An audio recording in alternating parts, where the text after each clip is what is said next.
Let's talk about this article from the wonderful Rand Fishkin. I blogged every night for a week. It went terribly. And I think there are three things in here that are worth calling out that we can learn from. There is the use of the counter narrative opinion. There is the use of personal experience and experimentation to validate that counter narrative opinion. And there is the use of self deprecation as well. So, why is this article interesting to people? Why did they want to click it and read it?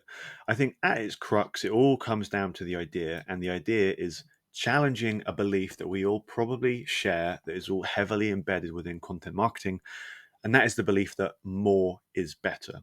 The more articles you publish, the greater the results you will get from that. That's thoroughly embedded in content marketing, largely as a result of, I think, SEO and SEO writing. And this argument fundamentally is designed to argue against that.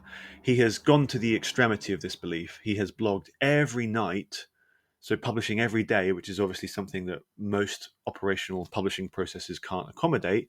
And from his experience, it went terribly. So he's arguing against the status quo, which I think is why people click. But the reason this is then satisfying is that he delivers on that counter narrative opinion.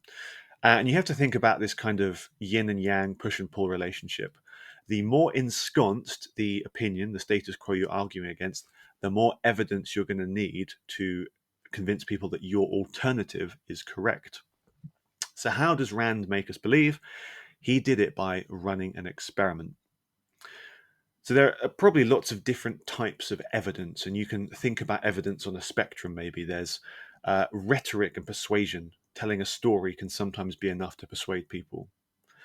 There is collection of data, aggregating data that already exists in the world, or you can go out and you can make your own data and you can experiment. And that is exactly what Rand has done here.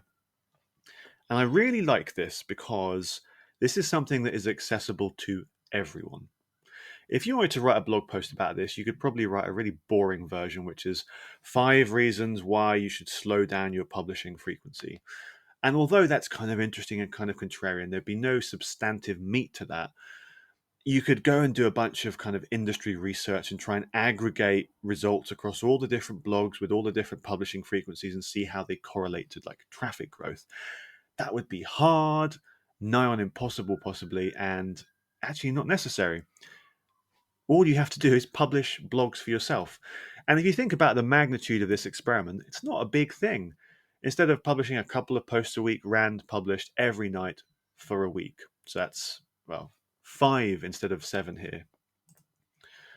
And that is enough, I think, to be credible and to be interesting. And he has done a good job at really, really zooming into the actual granular performance data, which again makes this more credible.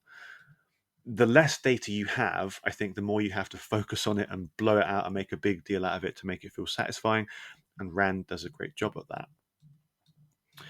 And I think one other thing that's really important here as well, with thought leadership, it's very easy to low key shame the reader because what we're doing is we're saying, here is a belief you have, it's stupid, here is a new belief that you should believe instead. And one way of framing that is to say, like, oh my God, you're such an idiot. I can't believe you've been doing this stupid thing. You've been publishing all these articles all this time, and actually you're an idiot because it doesn't work.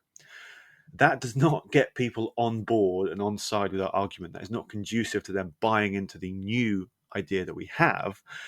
One clever way around that is to make yourself the idiot. Is to say, oh my God, I can't believe I had this stupid belief. Look at all the stupid things I did.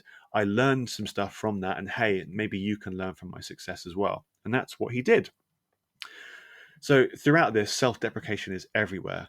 I want you to look at my Google Analytics traffic graph. It's not pretty, but sometimes we can learn more from failures than from successes. And I really love how he concludes as well. Maybe my failure in this post can help you too. Even if you're the only person who reads it, that'd be okay. Now, I'd be a bit bummed if only one person read my blog post, but the general tone and ethos here is very much like humble, self-deprecating, I made a mistake, but you can learn from it. And this is something I do a lot in my writing as well. Use yourself as the test case for the old way, the stupid way, And that way people don't feel personally attacked when you dismantle that idea and suggest something new. So yeah, a lot to be learned from this. Find a truism, run an experiment to prove that it doesn't always work the way you think it does, and talk about the experiment in self-deprecating terms. I'm such an idiot. Don't worry, you're clever and you'll learn from my mistakes. That can be a great way to get people to buy into your ideas.